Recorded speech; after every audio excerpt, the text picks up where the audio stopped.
Good afternoon. We are here in Blackpool with Nathan Aspinall, who plays tonight for Darts World.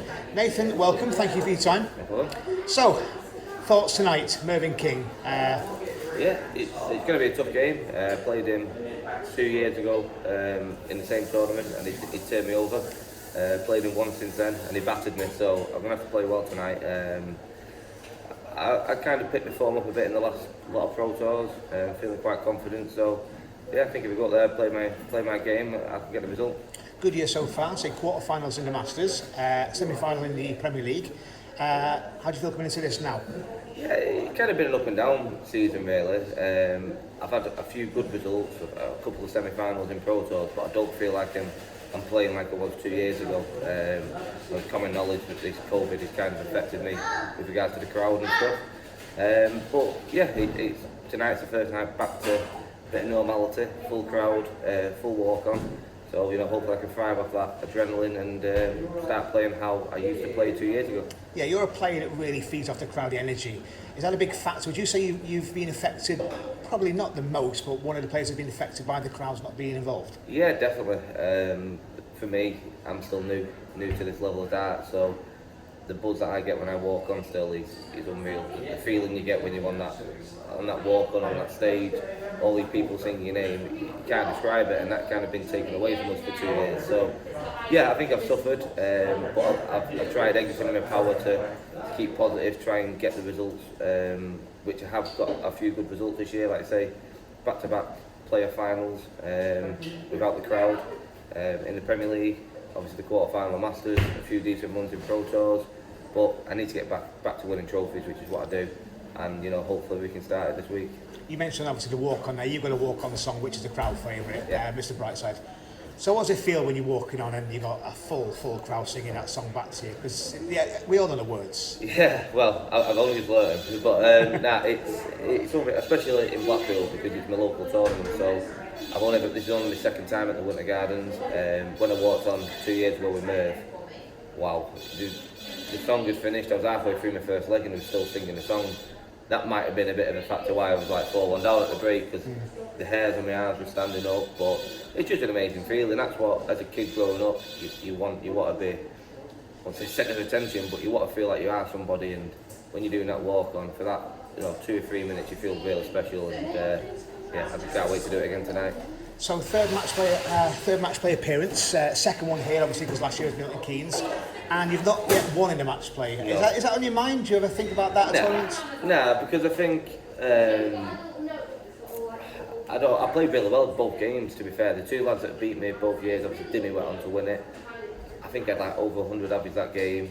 MERV, I know I had over 100 that game. So I'm playing well. I'm playing well in the tournament.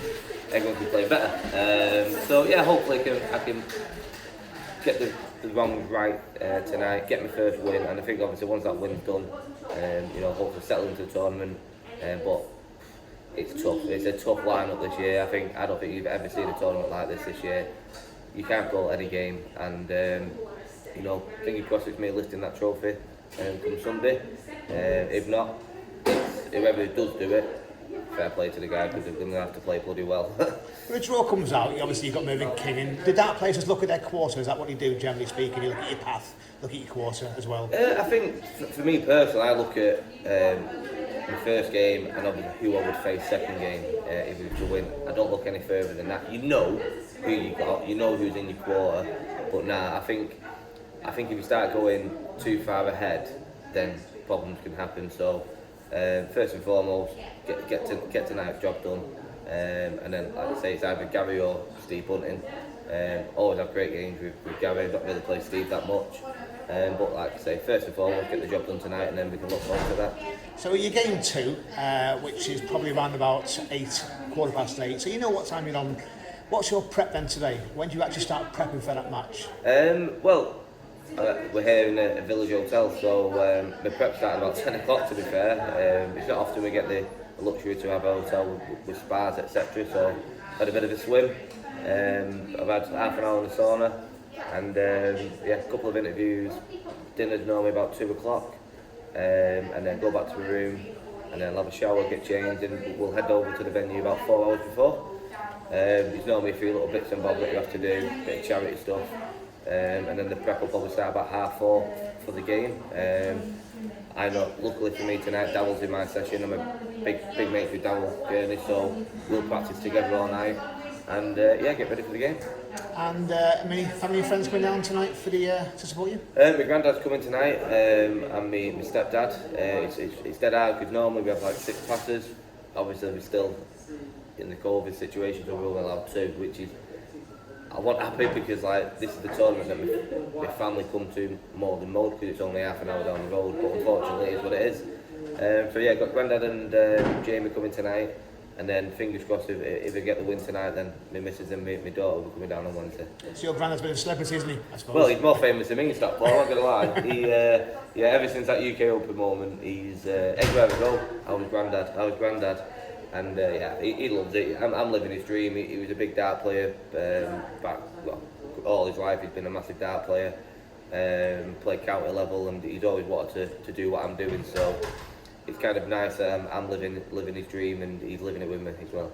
And happy 30th, a few days ago, Yes, just turned 30. Feel really old now? I feel older than 30, to be fair. I feel about 40. So, but it's been fantastic. I've been absolutely spoiled. It's yeah.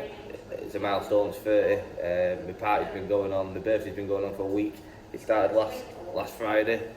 Had a big party at the house Saturday. We had a big party planned, but obviously Boris didn't lift the restrictions, so we had about 30 in the garden. I was lucky enough to go Wembley on Sunday, or unlucky enough to go Wembley on Sunday. And then my birthday was Thursday, had a meal Thursday, had a meal Friday. So yeah, it's been fantastic to be fair, and yeah, I've really enjoyed it.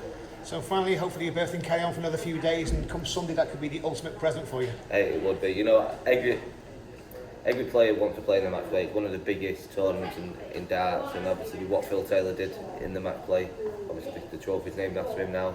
To have a nice, decent run in this tournament would be fantastic, and even better to win it. Well look, Nathan, wish you all the best tonight and for the rest of the tournament, hopefully, and thank you for talking to Darts World. No problem. Thank you.